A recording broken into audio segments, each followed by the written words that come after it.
कहानी मध्य रात्रि एक्सप्रेस। ये एक तूफानी रात थी जब अंजलि ने अपने घर जाने के लिए रात के 12 बजे की ट्रेन पकड़ी। बारिश तेज हो रही थी और हवा में अजीब सी खामोशी थी। स्टेशन पर लगभग कोई नहीं था और ट्रेन का इंजन धीमी आवाज में गरज रहा था। अंजलि को हमेशा ही रात की यात्रा करना अच्छा लगता था, लेकिन आज कुछ अजीब सा महसूस हो रहा था। ट्रेन में कुछ ही यात्री थे और हर कोई अपने अपने सीटों पर चुपचाप बैठा था। अंजलि ने एक खिड़की वाली सीट पकड़ी और बाहर की ओर देखने लगी।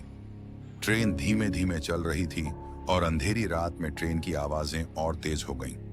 कुछ ही देर में अचानक बत्तियां झपकने लगीं और खिड़की से बाहर की पूरी दुनिया एक धुंधले पर्दे की तरह दिखने लगी। अंजलि ने सोचा कि यह सिर्फ थकान है, लेकिन फिर उसकी नजर एक आदमी पर पड़ी जो उसके सामने वाली सीट पर बैठा था। वह व्यक्ति बहुत ही अजीब था।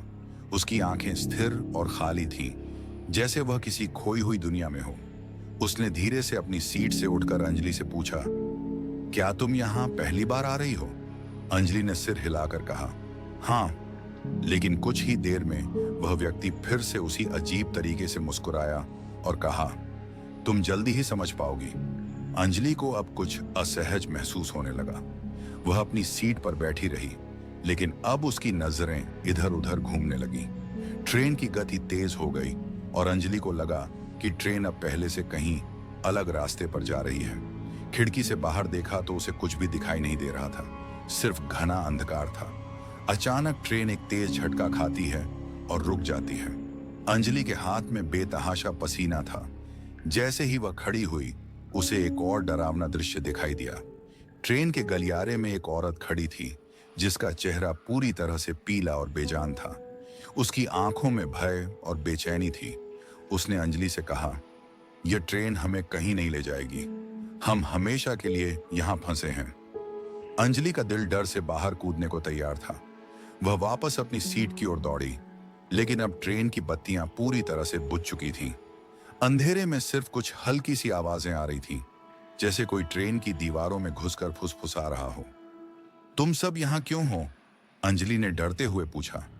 पुराना आदमी फिर से उसकी सीट के पास आकर बोला, क्योंकि हम भी कभी तुम्हारे जैसे थे। इस ट्रेन में एक बार चढ़ने के बाद कोई नहीं उतरता। अंजलि ने घबराकर ट्रेन के दरवाजे की ओर दौड़ने की कोशिश की, लेकिन दरवाजा बंद था। अचानक ट्रेन का इंजन जोर से गरजा और उसकी गति बढ़ने लगी। ट्रेन अब जंगल के बीच में दौड़ रही थी और खिड़कियों से सिर्फ काले साए दिखाई दे रहे थे।